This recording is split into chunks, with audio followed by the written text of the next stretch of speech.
All right, how's everybody doing today? Hotep, hey, this is Michael Imhotep, founder of the African History Network, host of the African History Network show. I'm a talk show host, researcher, lecturer, writer, and historian. So it is Sunday, September 5th, 2021, and we are live. I wanted to come on for a few minutes and talk about this 10-week online course that I teach on Sundays, where we deal with thousands of years of history. This is ancient Kemet, the Moors, and the Maafa, understanding the transatlantic slave trade, what they didn't teach you in school. And this is a class where we look at thousands of years of history. We look at ancient Africa, ancient Kemet, Nile Valley region of Africa. And we go through our history and we look and see what leads up to the transatlantic slave trade taking place. How's everybody doing? Share this broadcast on your social media platforms. Invite your friends to tune in also. And I teach this class on Sundays. Normally it's 2 p.m. to 4 p.m. Eastern Standard Time on Sundays. We have a class today. We're going to start around 4 p.m. on our online school. So you can register for the 10-week online course now. Join us in class. There's bonus content you can watch. You can watch the class we did last week. But I want to do a brief overview here of some of the content here. And, you know, all this history ties into the fights that we see going on right now over things like critical race theory. And we hear stories about lessons dealing with slavery and things like this that go wrong in schools. All this history is connected, okay? And the people's history and culture teaches them how to deal with the problems of the past and the present and the future to meet the needs of the community. And our history and culture, our self-esteem, our self-development, and self-worth is tied to our understanding of our history and culture. But just very briefly here, we see different stories like this one here from USA Today. That this is from March 4th, 2021, mock slavery auctions, racist lessons, how U.S. history class often traumatizes, dehumanizes Black students, right? I see different stories like this on a regular basis. We look at this one right here from February 10th, 2021. Republican state lawmakers want to punish schools that teach the 1619 Project. So what we see taking place in a lot of states that have Republican dominated state legislatures, we see an attack on history, not just critical race theory, but we see an attack on what can be taught about history in schools, what can be taught about systemic racism. And what we're seeing is that Republicans largely are just putting everything that they don't like dealing with race and systemic racism, things like this, under the banner of critical race theory to attack it.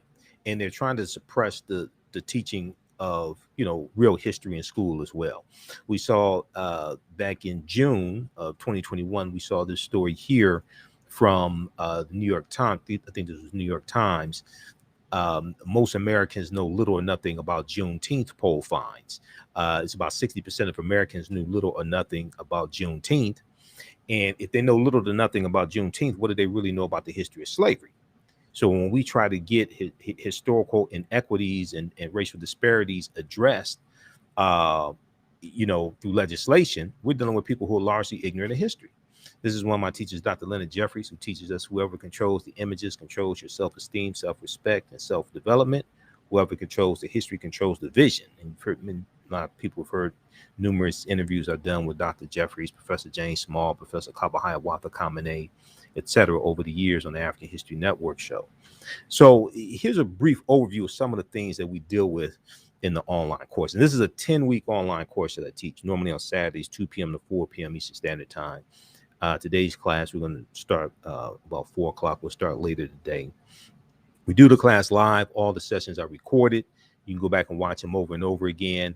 And you can register for the class. We posted a link here. It's regularly $130, on sale $80. You can click on the link and register for the class, or you can register for it at our website, AfricanHistoryNetwork.com, AfricanHistoryNetwork.com. We have the information right on the homepage. Okay, so when we look at this here, I'm going to go to the PowerPoint presentation. So some of the things we deal with in the class: what was the transatlantic slave trade? What were some of the events that led up to the transatlantic slave trade starting? What role did Christopher Columbus play? Columbus was crucial to the spread of the transatlantic slave trade. We know he's conquering islands and conquering territory on behalf of the Spanish crown. Recently, we've seen Haiti in the news. You know, July 7th, the assassination of Jovenel Moise, the Haitian president, Jovenel Moise, and we see Cuba in the news, protests in Cuba. We see Jamaica. We see Jamaica in the news because Jamaica is preparing a petition to send to Queen Elizabeth II to demand reparations, because Jamaica was a colony of Great Britain.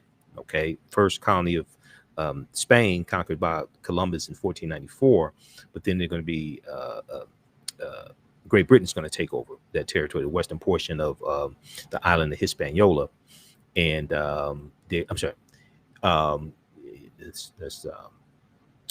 the French and Haiti. I'm talking about Jamaica. The Great Britain is going to take over Jamaica from Spain and colonize it. So Jamaica, Haiti, and Cuba have all been in the news recently. These are all islands and countries that Columbus conquered, okay, during his 4 voyages. 1492 to his 5th voyage was 1504, and he dies in 1506. So we're still feeling the effects of what happened 500, 529, etc., 500 years ago plus. We're still feeling the effects today of what took place then.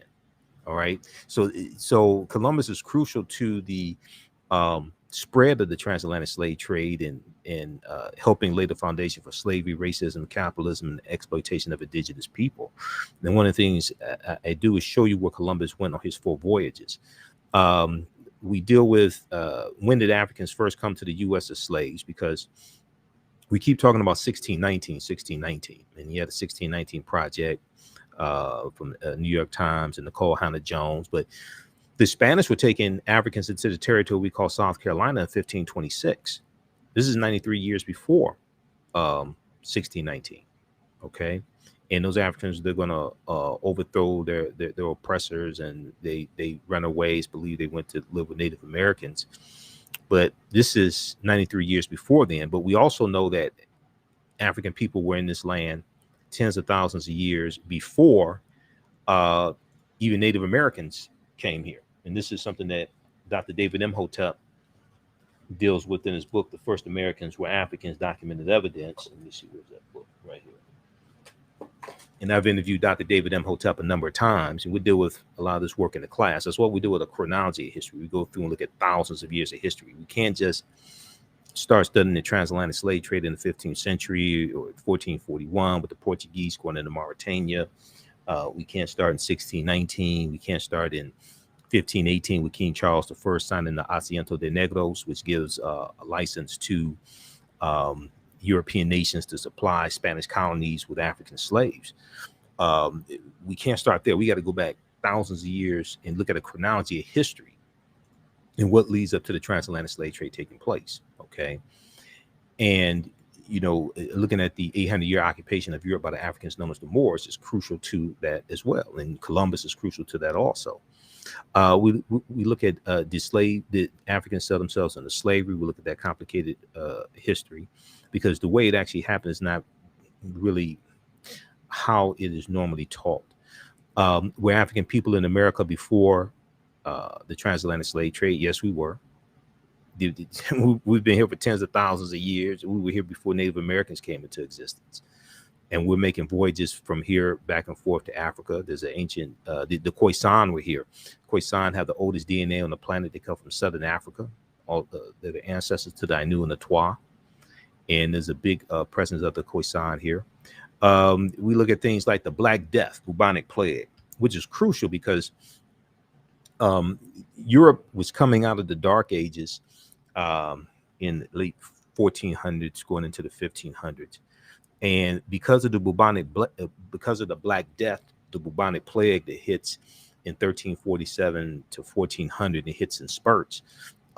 Europe loses between 1/4 to 1/3 of its population. Okay, and Europe is trying to rebuild. Europe was devastated, but just in the first 5 years, Europe loses. So you're looking at 1347 to like 1352. Europe loses 25 to 50 million people. Okay, and when this Black Death comes through, it can come through and wipe out an entire village in a week. All right. One of the worst plagues in history arrived at Europe's shores in 1347 Common Era, or AD. Nearly 700 years after the Black Death swept through Europe, it still haunts the world as the worst case scenario for an epidemic called the Great Mortality, as it caused its devastation.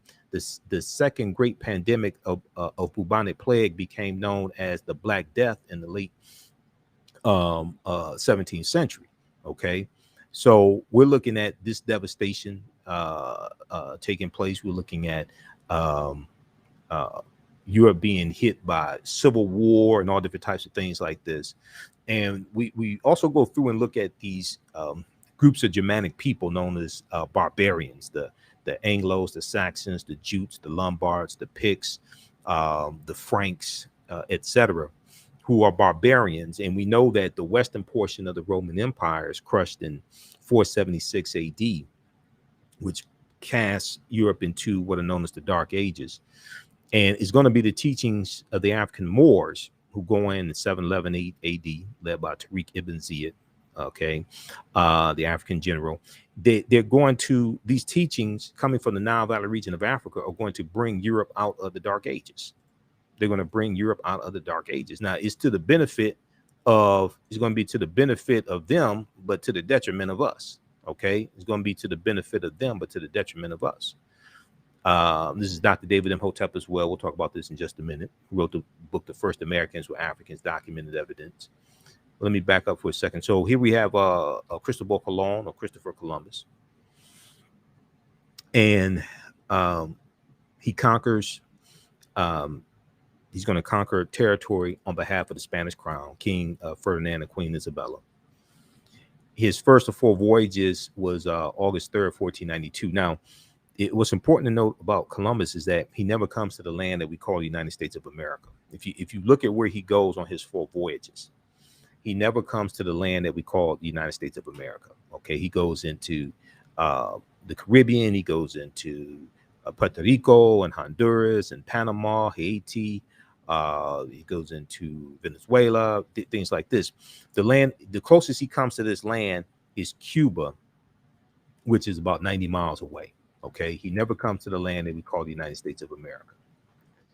So it's important to understand this, and a lot of the areas that he went into, Africans were already there as well. Yes, the Spanish are going to bring Africans into the Spanish territories starting in about 1501 and enslave them. Yes, that's true. Yes, they're going to enslave and kill native populations, the Taino, the Arawaks, things like this, the Native Americans that are there. But he never comes to the land that we call the United States of America. So his first voyage, August 3rd, 1492, he sails on the Nina, the Pinta, and Santa Maria. He goes into the Bahamas, what he calls San Salvador. He goes into Cuba and Hispaniola. Okay, in Hispaniola, he's going to, the western portion of the island Hispaniola is going to be taken over by the French from the Spanish, and that's where Haiti's going to be. They call it Saint Dominique. The French call it Saint Dominique, but it's going to be called Haiti. All right. Second voyage, September 1493, West Indies and Puerto Rico.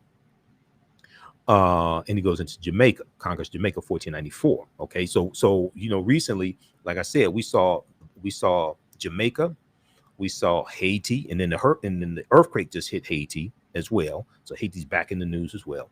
But Haiti, Cuba, and Jamaica, we've all seen them all in the news in the past few weeks. These are all islands that Columbus conquered. They're still feeling the effects of what happened 500 plus years ago. Third voyage, May 1498, goes into Trinidad and Venezuelan mainland in South America. Fourth voyage, Panama and Honduras, Central America. Okay, he never comes to the land that we call the United States of America. If you go to history.com, official website of the History Channel, and you just search for Christopher Columbus, they have a ton of information there, and they show you where he went, and they tell you he never came to this land we call the United States of America. Okay, so I know in schools, even today, they still reference Columbus coming to this land. Okay, he's in the Western Hemisphere, yeah. Okay, but he never came to this land that we call the United States of America. Now, one of the things we look at is this study here from the Southern Poverty Law Center called Teaching Hard History American Slavery, Teaching Hard History American Slavery, which is really, really important. In schools, this is a resource that schools can use. You can download it from the Southern Poverty Law Center's website, splcenter.org. But what this study does, very quickly, what this study does is it shows how the teaching of the history of slavery is being incorrectly taught in schools across the country. And one of the things they did was a survey of 1,000 American high school seniors, 12th graders, 1,000 American high school seniors. And they found out how little they know about the history of slavery. Okay, so they also surveyed 1,700 social studies teachers across the country, and they reviewed 10 commonly used history textbooks as well. And a lot of the social studies teachers were saying there's a lack of resources to properly teach this history. But the study goes through, and one of the things found from the study was they found that only 8% of 12th graders surveyed could identify slavery as the cause of the Civil War or the central cause of the Civil War. Only 8%, which means their parents probably didn't teach them the history, and they're not properly learning it in school. Fewer than 1/3, or 32%, correctly named the 13th Amendment as the formal end of U.S. slavery. Okay, 35% thought it was the Emancipation Proclamation. All right, January 1st, 1863. The Emancipation Proclamation did not free the enslaved Africans.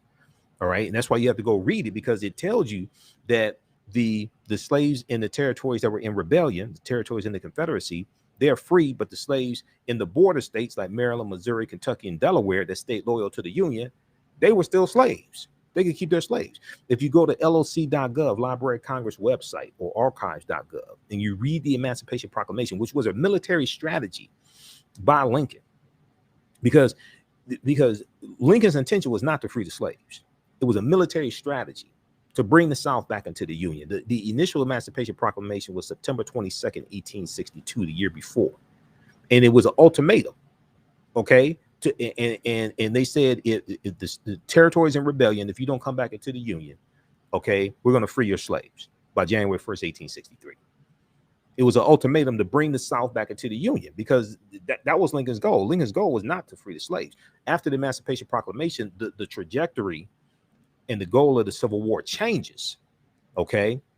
And then it's more dealing with, they want to bring the South back into the Union, but also they're going to end slavery. But that was not the original, that's not the reason why the Civil War was fought. Civil War was fought to bring the South back into the Union. The South seceded because they thought Lincoln was going to free the slaves. The first state to secede the Union was South Carolina, December 20th, 1860, about 6 weeks after Lincoln becomes president-elect, because Lincoln, the candidate for the Republican Party, which was the party of the abolitionists, and they were founded in 1854. They were just founded 6 years before the 1860 presidential election. All right. Southern states feared that Lincoln's going to free the slaves. In his March 4th, 1861 inaugural address, he reassured them that, because 7 states had already separated from the Union by the time of his inaugural address in March 1861, he reassures them he has no intention of ending slavery in states where it already exists. Okay, because he's trying to keep the South was the economic engine of the Union. He's trying to keep all that together. He thought slavery was morally wrong, but he didn't know what to do about it. But he was like, no, I'm not here to end slavery. And this infuriated a lot of abolitionists when he said that also.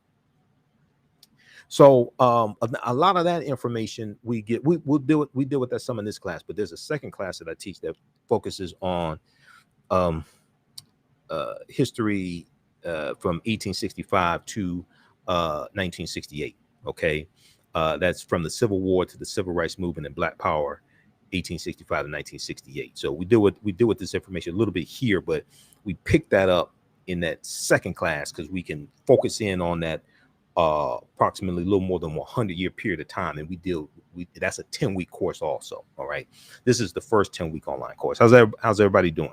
Everybody share this broadcast on your social media platforms. Invite your friends to tune in also. I'm Michael Imhotep, host of the African History Network show, founder of the African History Network. And I'm giving a preview of this 10-week online course that I teach on Sundays called Ancient Kemet, the Moors, and the Maafa. Kemet's one of the original names for Egypt. Ancient Kemet, the Moors, and the Maafa, understanding the transatlantic slave trade, what they didn't teach you in school. And we deal with thousands of years of history, and we do what leads up to the transatlantic slave trade taking place. Okay, so this we do the class live. All the sessions are recorded. You can go back and watch it over and over again as well.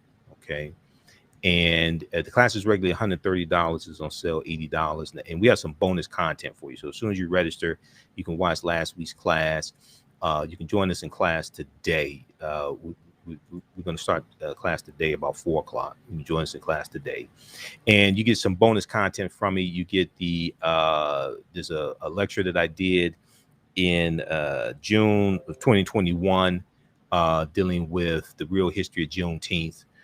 You get that lecture in digital download format when you register, and then also there's some other bonus content that you'll get as well. All right. So when you go to our website, AfricanHistoryNetwork.com, just go down the page. This is the class I was just telling you about, from the Civil War to the Civil Rights Movement to Black Power. We do this on Saturdays.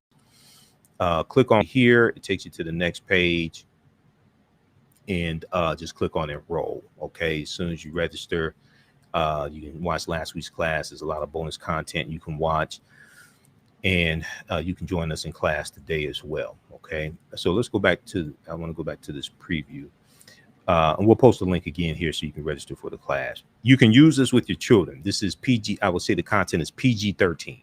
I don't do a lot of cursing. It's not overly vulgar or anything like that. All right. So we do a PowerPoint presentation. We have book references, articles, video clips, usually guest speakers also. It's a ton of information.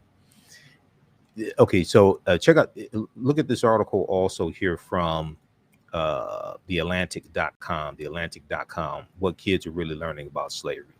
This is from February 1st, 2018. That was the first day of African American History Month in 2018. It talked about this study from the Southern Poverty Law Center. Here's something else that they also found. And all you have to do is listen to the debates dealing with critical race theory, listen to the debates dealing with what the history being taught in schools and the suppression of the history being taught in schools, whether you're talking about Texas, whether you're talking about Florida, whether you're talking about Oklahoma. You see how ignorant people are about history, and you see a fear. Now, first of all, critical race theory is not taught in K through 12 schools. All right, that's a legal analysis that's taught in graduate schools and law schools. K through 12 doesn't teach critical race theory. All right, but you have a fear of some white people who fear the truth being taught. And they don't want the real history of this country coming out. They don't want the real history of systemic racism and white supremacy, all that stuff coming out. Okay. And there's also a fear, right, that if this stuff is taught in schools, it's going to cause their children to start asking questions. And what happens when these, children come home, and these white children come home, they start doing research, and they start putting pieces together and start searching their family tree and find out their grandfather, great-grandfather was in the Klan, that they were involved in lynching African Americans. Like some of their, because see, you got to understand, because schools are more integrated today, a lot of white children have African American friends, Latino friends, things like that. What happens when they start researching and find out great-granddaddy or granddaddy was in the Klan and was involved in lynching African Americans?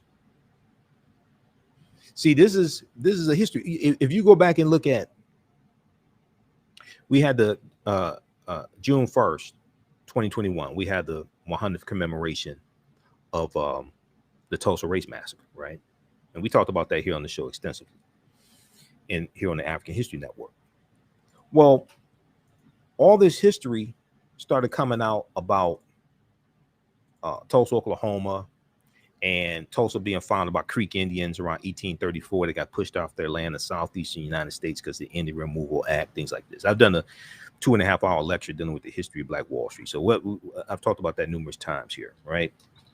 Well, information started coming out about Mayor G.T. Bynum, who's the mayor of the Republican mayor, white male Republican mayor of Tulsa, Oklahoma. Okay, and people started learning more about the land that was stolen, land that was taken away from African people, and how some of them were some of the early landowners in Tulsa, Oklahoma were members were black Indians of the Creek Indian Nation, and how they're going to get pushed out of the Indian Nation and their land, taking things like this, right? Here's one of the things that came out. Tulsa's white Republican mayor, G.T. Bynum, his family owned collectively 931 African slaves going back to about 1655. He comes from a wealthy family. Okay? And there was a segment from MSNBC from the Cross Connection with Tiffany Cross, where we talked about this, and they talked about that on the show. They went, it was a reporter, African-American reporter in Tulsa, and he went and researched G.T. Bynum's family. His family owned collectively 931 slaves going back to about 1655 or so. G.T. Bynum is against reparations for the Tulsa Race Massacre. He's against reparations for the survivors of the Tulsa Race Massacre and for those that live there today. He's against reparations for them, but he's the beneficiary of his family over generations. Okay, going back to 1655, owning collectively 931 African slaves. So, see, when you start digging into the history, all this stuff starts falling out of the family trees. You know, and they want to talk about equal opportunity today and all this stuff, but they don't want to address the accumulation of wealth and how they were able to take advantage of opportunities in the past and position themselves in the past. They don't want to deal with none of that. And this is one of the reasons why you have an attack really on this history being taught in schools, because you have teachers who are saying, look, let us teach the history. This is one of the reasons why you have this attack, because you have people scared about what's going to come out. All right, let's continue. How's everybody doing? Okay, so these are just some of the things we do with an online class, right? And you definitely have to deal with Columbus. We talk about, just back up here. We deal with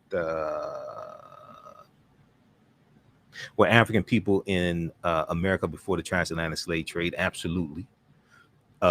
We were here for tens of thousands of years, like I said, and there's a lot of good work from Dr. David Imhotep that deals with this, and other scholars also. He wrote the book, The First Americans Were Africans, Documented Evidence.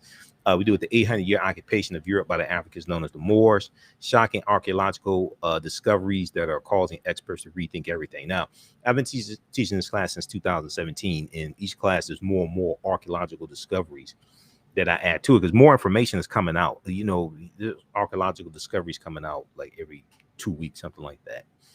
But when these archaeological discoveries take place, when they come out, like the one in June, I think it's 2017 in Morocco, that found skeletal remains of Homo sapiens dating back between 300,000 to 350,000 years ago.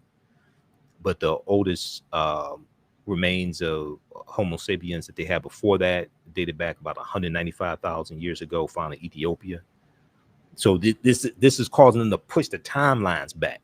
You know, Juvenile had this song like 1998, 1999, back that thing up. When these archaeological discoveries come out, they keep having to back that thing up. They keep having to back the timelines up. And when you read reports about this, the scientists and archaeologists and paleontologists are saying we have to rethink everything, because they're realizing all this stuff is much older than they thought it was. So they said we have to push the timelines back. We have to rethink all of this. So we deal with archaeological discoveries that are causing scientists to rethink everything. The role insurance companies played also in the transatlantic slave trade. Insurance companies that took out policies on slave ships and enslaved Africans on plantations. Freemasonry, America and the founding fathers. Origins of the term America, Africa, and Moor. There's a lot that we deal with in the class. Let's see here.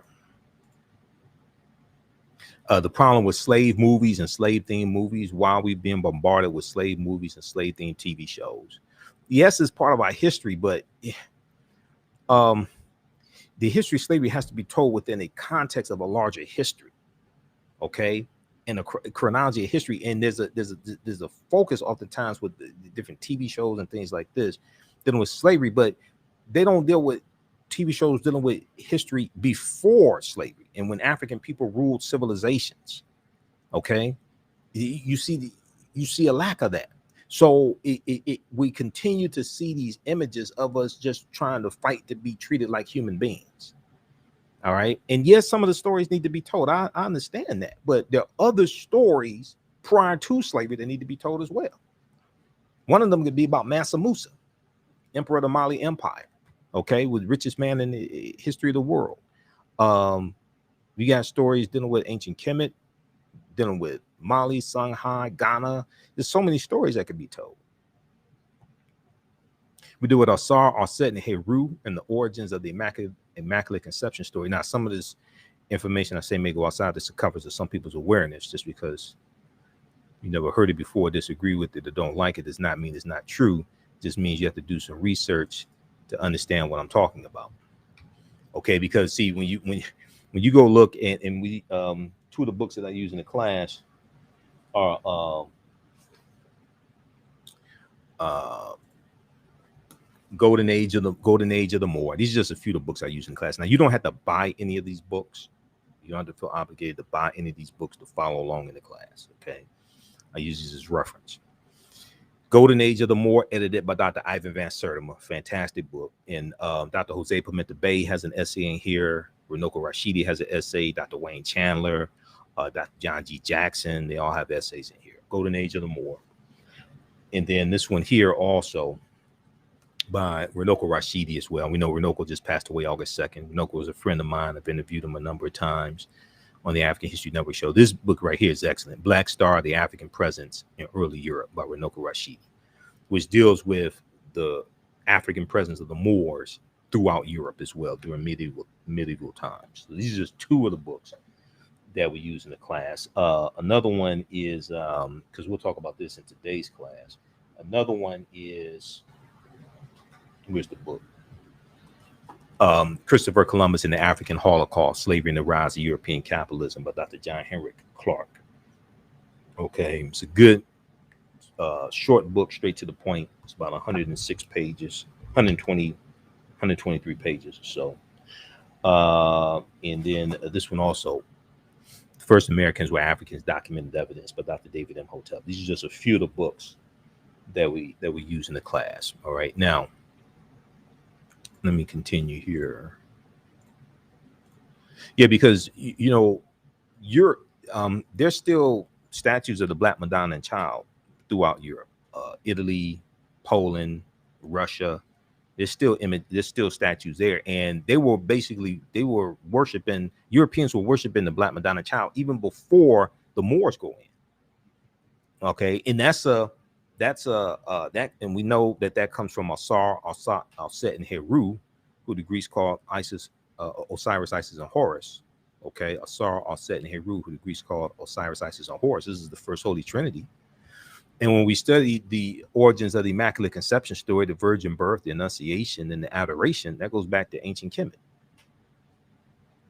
All right, so ancient Egypt. That's a very ancient story. We deal with of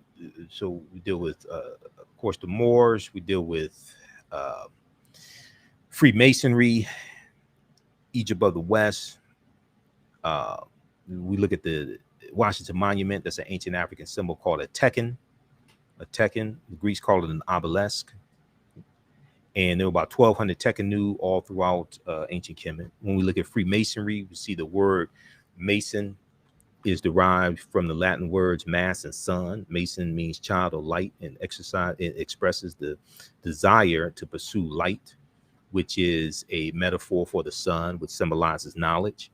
The term child of light or sons and daughters of light was first used to identify students who had completed 42 years of study in the temples of ancient Kemet.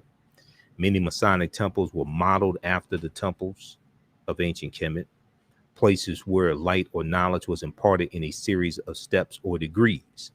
So when you look at the concept of first of all, the concept of liberal arts colleges comes from the temples, comes from the lodges, comes from what was being taught in ancient Kemet. And George G.M. James deals with this in Stolen Legacy, the book Stolen Legacy, and he talks about the 7 liberal arts, the trivium, the quadrivium, the logic and the rhetoric and the arithmetic, things like this. But the concept of going to college and getting your credentials in a series of degrees, associate's degree, bachelor's degree, master's degree, PhD, etc. Okay, in a series of degrees. This is where this is coming from ancient Kemet. And we know in Freemasonry, the highest level in Freemasonry is 33 degrees. When you study this, and Tony Browder deals with this in Nile Valley Contributions to Civilization, Europeans learn less than 10% of what the ancient Africans knew. Okay, they learn less than 10%. We were dealing with 360 degrees of knowledge. They learn less than 10% of that. 10% is 36%. They learn less than 10%. The highest level of attainment of knowledge in Freemasonry is 33 degrees. So when we look at this here, 50 of the 56 signers of the Declaration of Independence were Freemasons. 13 of the 39 signers of the U.S. Constitution were Freemasons. Read page 18 of Egypt on the Potomac by Tony Browder, fantastic book, which deals with how the layout of Washington, D.C. is a copy of ancient Egypt. And it deals with a lot of the hidden secrets of Washington, D.C. Also read pages 32 of Egypt on the Potomac as well, by Tony Browder. This shows this shows the theft of our culture. The DC superheroine ISIS and the Saturday morning TV show, The Secrets of ISIS, that used to come on Saturday morning in the 1970s. I used to watch it.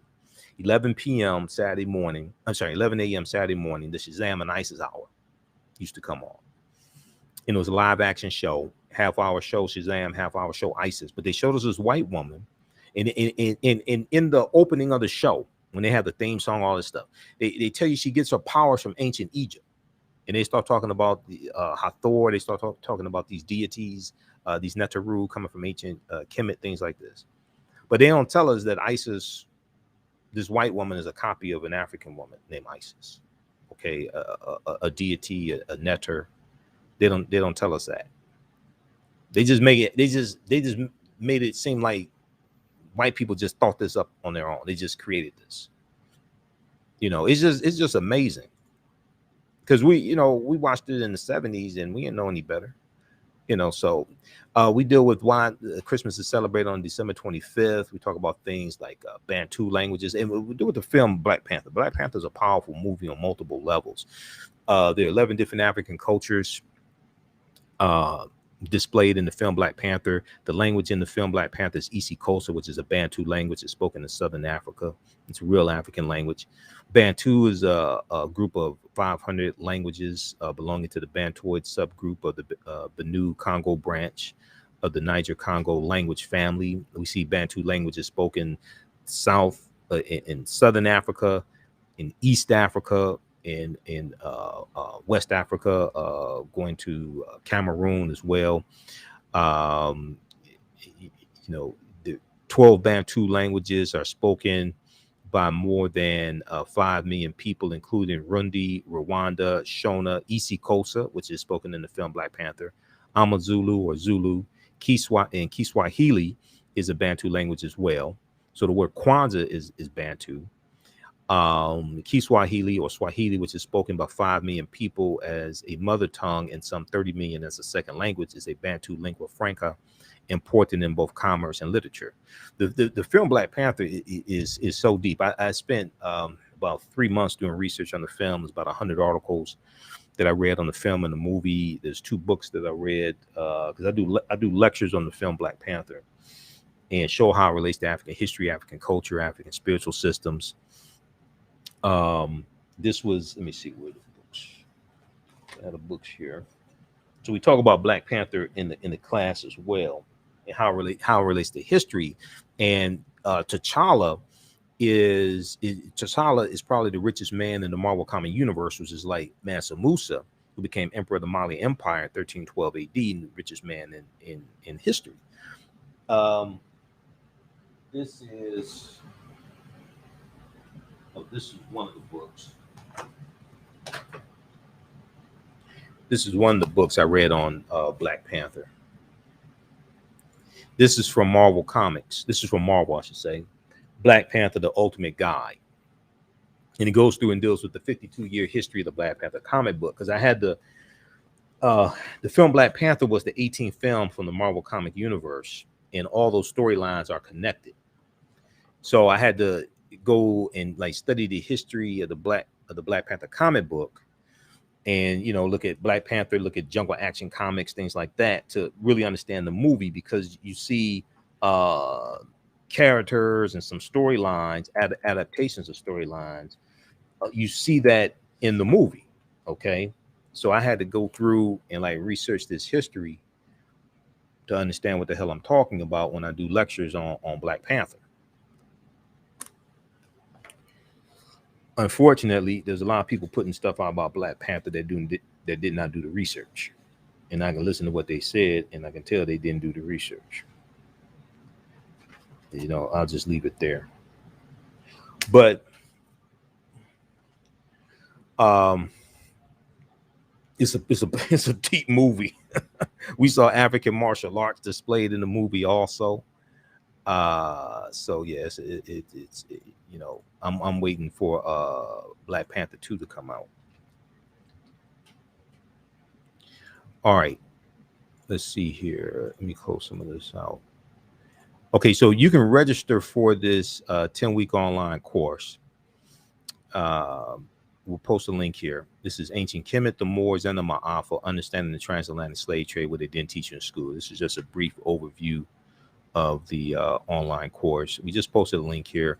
You can also register for it at our website, africanhistorynetwork.com, africanhistorynetwork.com. We do the classes live. All the sessions are recorded. You can go back and watch them over and over again.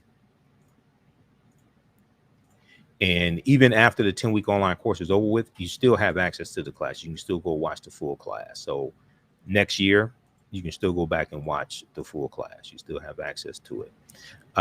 You can visit our website, africanhistorynetwork.com. Right on the home page, scroll down, and we have the information for my radio show. I'm on 6 days a week.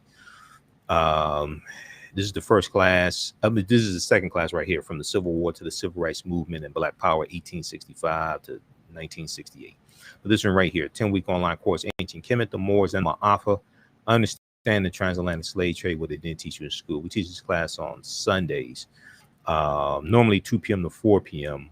The day we're going to start later.